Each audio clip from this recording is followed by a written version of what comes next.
그리고 이어지는 사건이 바로 천국의 의화단 사변입니다. 들어보셨죠? 의화단. 혹시 제가 아직 연식들을 제가 정확하게 모르는데 요즘은 제가 여성 동지들을 봐도 정확하게 가늠이 안 돼. 제가 어릴 때 유행하던 비디오 테이프 중에 하나가 황비용이라는 게 있었습니다. 이영걸 혹시 아십니까?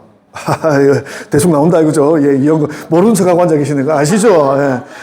짜우지 하는 거 보면은 그때가 보면은 이제 청나라 말기에 혼란스러운 시대상을 이영걸 이런 애들이 나와가지고 막 일본 애들이랑 싸우고 막 그 불의한 애들이랑 싸우고 또 싸우는 애들 중에 막 그런 게 있는데 또 싸우는 세력 중에 하나가 의화단이 있습니다. 의화단은 막 백성들 사이에서 막 민심을 흉흉하게 하고 막 그렇게 분란을 일으킨 애들이거든요. 근데 이 의화단 아들이 거기 나오는데 이영걸은 무술하는 영화잖아요. 근데 의화단 애들이랑 싸우면요. 의화단 애들은 어떻게 하냐면 이영걸이 때리는데 몸으로 막아섭니다. 와! 이러면서 그냥 막아요. 그냥 맞아요. 그게 의화권이라고 하는 게 그 당시에 실제로 유행을 했습니다. 의화단이 쓰는 권법, 의화권. 그게 뭐냐면 의화권을 제대로 익힌 사람은 총알이 날아와도 막아낸다.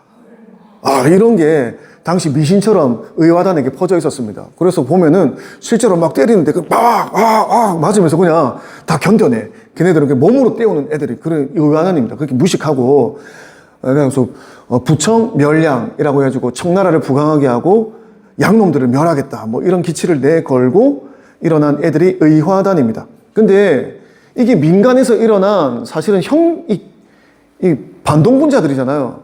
근데 얘네들의 세력이 커지니까 나중에 이 서태후가 얘네들을 천국 정실 이제 그 군의대로 이렇게 근위대로 이제 얘들을 받아들이는 거죠. 희한하게 된 겁니다.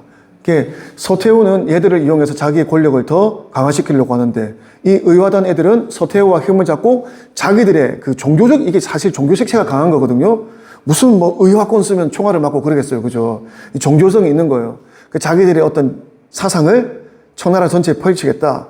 서로의 이해관계가 맞은 거죠. 그런데 이 의화단 애들이 결국에는 그 청나라에 들어와 있던 대사관들을 공격하기 시작하는 겁니다. 그러면 일이 커지겠죠.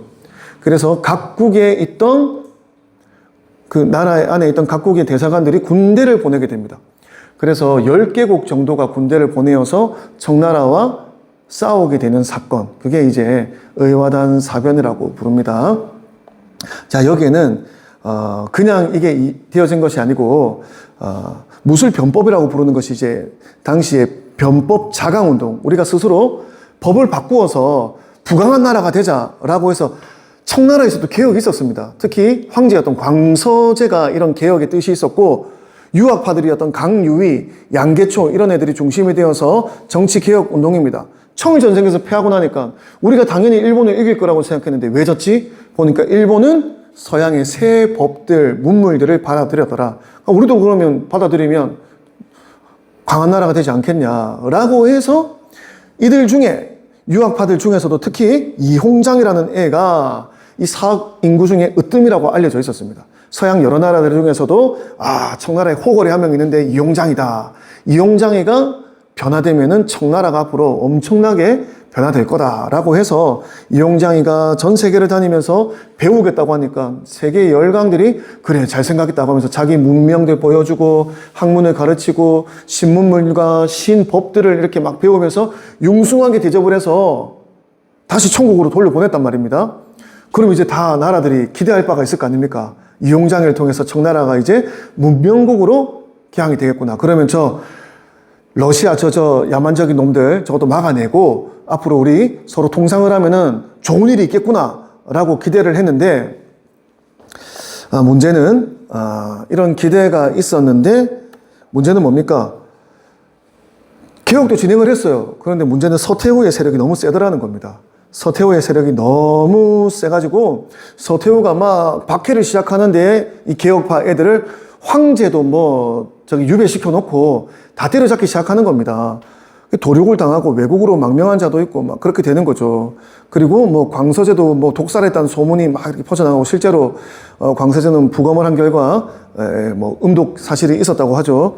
그래서 국권 찬탈하기 위해서 개혁의 기초를 완전히 없애버린 게 이게 바로 무술의 변이다라는 것입니다. 이 이용장이 보니까 서태후의 세력이 너무 세거든요. 이길 수 있을 것 같지가 않아. 그래가지고 서태후한테 붙어버렸습니다. 그래서 이 개혁은 완전히 실패로 돌아가게 되었다. 근데 이 천국 내에 반기독교 정서가 굉장히 강했습니다. 왜냐? 우리가 지금 외세에게 조금 당하고 있다라고 생각하는데 외세의 선봉은 뭐다? 기독교다 라고 하는 이런 인식이 이 민초들 사이에 있었단 말이에요. 그래서 서양 세력을 몰아내고 다시 우리 청나라가 부국강병하려면 부국강병이 아니지, 청나라는 뭘 원합니까? 태평성대를 이루려면 저 외세를 몰아내야 되고, 외세를 몰아내기 위해서는 저 기독교를 몰아내야 된다. 그러면서 교회를 엄청나게 싫어했습니다. 교인을 미워하는 폐단이 엄청 심했다는 거예요. 근데 선교사들은 사실은 왜 전도하고 그 나라에 가서 병원도 지어주고 학교도 지어주고 신문물도 가르쳐주고 왜 그럽니까? 좋게 여기는 바를 그 사람들에게도 전해주고 싶은 거예요. 좋은 마음으로 사실은 그렇게 하는 건데 청나라 사람들은 토지를 빼앗거나 백성을 해치려는 줄 알고 다 전력을 다해서 그들을 해치려고 하였다 하는 거죠. 우리나라도 좀 그런 때가 있었다, 그죠? 그 서양 선교사들 푸른 눈의 귀신 그러고 저 도깨비들이다라고 하고 배척하던 때가 있었습니다. 그런데 세계 역사를 보면은 부국강병한 어떤 문명국들은 다이는 전도하는 일을, 선교 사업을 보호를 합니다. 왜 그럴까? 그렇게 해야 신문물과 선진 문화를 받아들이고 통상이 이루어지기 때문입니다. 이거를 대척하고서는 이 다른 나라들과 통상을 할 수가 없는 거예요. 그래서 우리가 기본적으로 통상을 한다라고 했을 때 당시 세계가 종교를 보호하고 선교를 보호하고 기본적인 인간의 신의와 도의를 지키는 그런 나라들과 통상을 하는 겁니다. 근데 미개하게 선교사들 핍박하고 도와주려고 하는데 배척하고 대포 쏘고 이러면은 서로 이렇게 통상을 할 수가 없는 거죠. 그래서 우리 이전에 아마 30강에 이런 내용이 있습니다. 서양 세력이 동으로 뻗어오다라는 데 보니까 계명국의 종교 정책과 조선의 종교 정책이 좀 달랐다라는 거죠.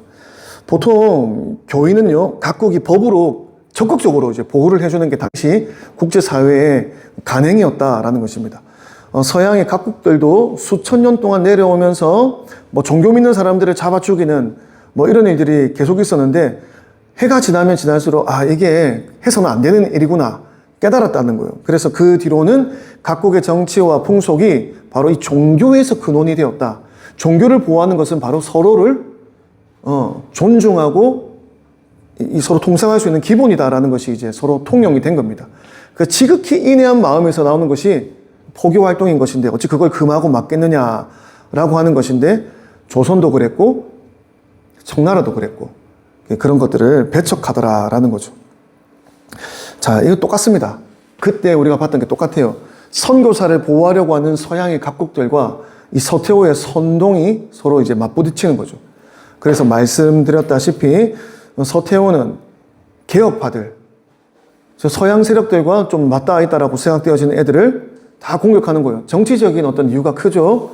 그런 애들을 몰아내야 서태후가 더 권력을 장악할 수가 있다. 외세들이 들어오고 새로운 문물, 새로운 철학이 들어오는 것은 서태후에게 좋은 일일까요? 안 좋은 일일까요? 안 좋은 일이겠죠. 자기가 계속 국민들을 그 수준 상태로 만들어 놓고 그 서양의 우수한 그런 철학이나 문명을 배우면은 걔네들이 어떻게 하겠어요?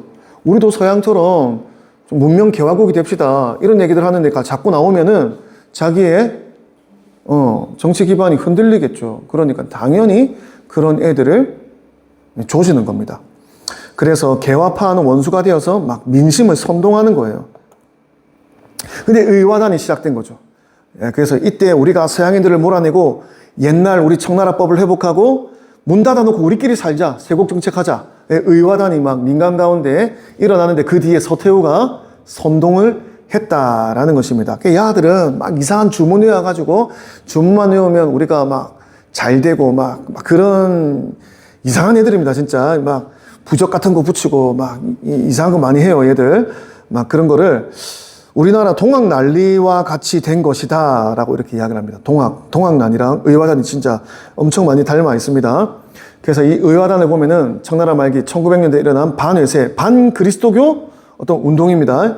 그래서 제국주의의 어떤 기반이 그리스도교로부터 일어났다라고 해서 이 원나라 말에 성행했던 백년교의 한 분파인 의화권교가 산동 일대에 성행했는데 말씀드렸다시피 의화권이라고 하는 자체 무공이 있었습니다. 자, 이래서 걔네들이 의화단이라고 해서 이제 난을 일으킨 거죠. 부청 멸량을 외치면서 외국인을 살해하고 철도도 공격하고 외국인들이 깔아놓은 전신 막 그런 것들 다 파괴하고 외국 제품을 불태웠다. 자, 그 소식을 들은 열강들은 아이고 잘한다 할까요? 어떻게 할까요? 저것들 봐라 라고 하면서 자국민을 그리고 자국의 이익을 보호하기 위해서 청나라에 개입할 여지가 생기게 되었다라는 것입니다. 그래서 의화단을 이용하여 이 서태후가 멍청한 게 1906월에 열강에 먼저 선전포고를 했다는 것입니다. 그래서 먼저 이제 연합군들의 자기 안에 들어와 있던 다른 나라들의 그 시설물들 공격하고 막 그런 일이 있었던 거죠. 그래서 여기 영국, 어디라고 했죠? 러시아, 그죠? 그리고 독일, 프랑스, 미국, 의는 이탈리아입니다. 오는 오스트리아, 그 다음에 일본, 그 외에도 2개 나라가 더 있는데, 포르투갈이라든지, 이런 나라들도, 네덜란드, 이런 나라들도 다 10개국 정도가 연합군이 들어와서, 한 달 새, 북경을 바로 이렇게 점령합니다. 그래서, 어마어마한 피해를 입게 되었다라는 것입니다. 보면요, 나무위키에 보면은, 시기와 교전국은 8개국이다. 지금 사실 10개국입니다. 병력 규모를 보면은 청나라는 30만이지만, 연합군은 7만 1천이었다. 숫자는 한 4배 이상 더 많지만, 병력의 이 싸움이 되지가 않죠.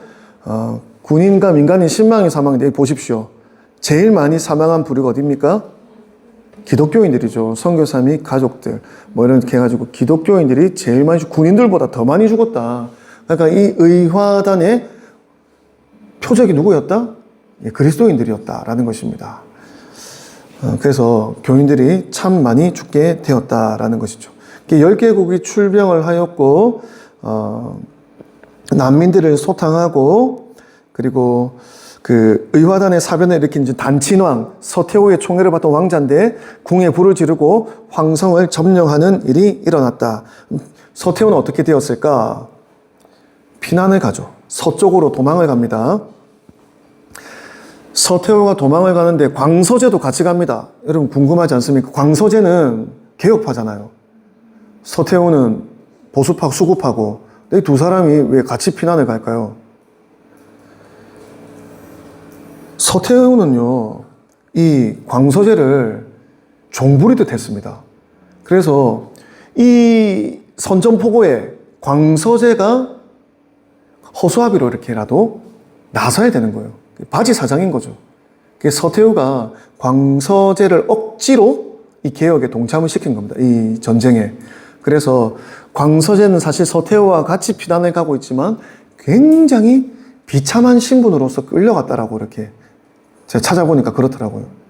광서제는 전혀 의화단 사변에 참여할 뜻이 없었지만 원체 서태후가 강하게 힘을 가지고 있었기 때문에 억지로 끌려갔고, 그러나 다른 호위 대신들은 다 버리고 내시 몇 명만이 서태후를 이렇게 호위를 했다. 관리와 평민들은 피난을 만료하고 자했으나 서태후가 이제 화가 자기 몸에 미칠 줄 알고 몰래 도망한 거예요.